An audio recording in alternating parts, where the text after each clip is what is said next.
you're making a project that requires a tube or a strap, that can be the most tedious part of the project, whether it's you're trying to create maybe some straps on a tank top or your own drawstring for a little bag. It can be really hard to make that little tube and get it turned right side out in a very efficient manner. So I'm going to show you a quick way that you can do that using yarn. You could also use a heavier string, ribbon, pretty much anything you have on hand.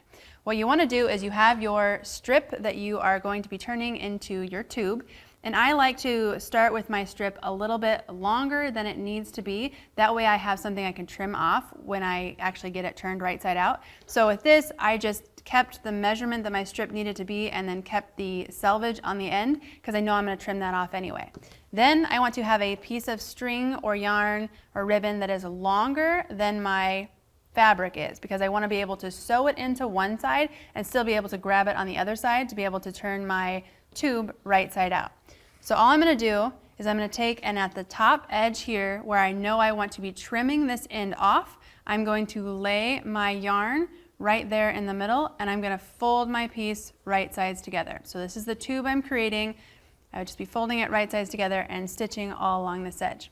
I want to start up here in the corner, and I'm going to do a couple stitches forward and a couple stitches backwards to really secure that yarn between the layers of the fabric. Now if you are using something that's a little bit more dense like a string or maybe a flat ribbon, you might not have to do as many stitches forward and backwards, but because I have yarn which has all these plies kind of twisted together, I want to make sure that it is nice and secure. So I'm going to secure that at the top, and then I'm just going to stitch my tube together. So use whatever seam allowance your pattern calls for, or whatever seam allowance you're using in your project, and stitch down the long raw edge. Now I'm going to go a little bit at a time, and then I'm going to stop because I'm not pinning my pieces. I'm simply turning this right side together, and I want to make sure that my yarn never gets out of the crease here on the left hand side. So I want to just go a little at a time, make sure my yarn is staying right in the crease of that fabric, and then I can sew a little more. Once I've stitched all the way down, I can go ahead and clip those threads, and then I'm going to do just a little bit of trimming of my seam allowance, because anytime you're making a strap or a drawstring or something that is this thin, you don't want to have all of that extra seam allowance on the inside. It's just going to make it a little bit more difficult to turn it right sides together. So you could use a pair of scissors, you can use a ruler with this, you can kind of just freehand trim it with your rotary cutter. All we want to do is remove about half of whatever our seam allowance was. I'm going to go ahead and trim this corner here at an angle just a little bit. It'll make it easier to get started. And now all I have to do is take and pull on the end of my yarn, and that is going to pull up here at the top, and it's going to pull that seam that we secured that yarn into the center. And now it's going to be a little bit tricky to get it started. You just want to get it sort of folded in, and now as I pull on it, it's going to turn the tube right side out.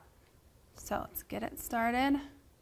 So once you have it started, now you're just going to hold on to the edge and kind of keep pulling it down as your string or your yarn pulls this tube right side out.